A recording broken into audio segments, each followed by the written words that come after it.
அனைவருக்கும் என் இனிய வணக்கங்கள். இந்த சிறிய பதிவில் நம்ம பஞ்சமுக ஆஞ்சநேயரை பற்றி பார்ப்போம். அஷ்டமா சித்திகளை பற்றி நினைக்கும் போது நமக்கு ஆஞ்சநேயரே நினைவுக்கு வருவார். ராம அவதாரத்தில் ராமருக்காக உழைத்தவர் ஆஞ்சநேயர். விஷ்ணு பகவானின் சிறிய திருவடி என்று பெயர் பெற்ற ஆஞ்சநேயருக்கு வைகுந்தத்தில் ஏதாவது சிறப்பு செய்ய வேண்டும் என்று தேவர்கள் எண்ணினார்கள்.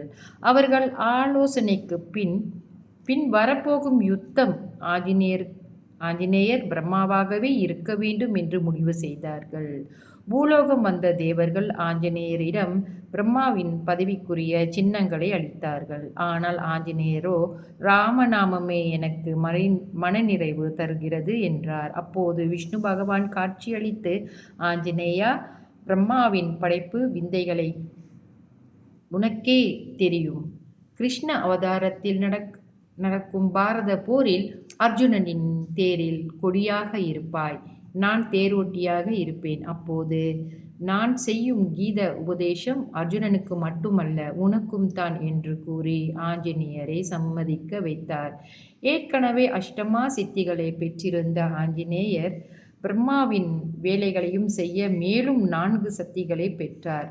அந்த 4 சக்திகள் என்னென்ன என்று அடுத்த பகுதியில் நாம் தெரிந்து கொள்வோம்.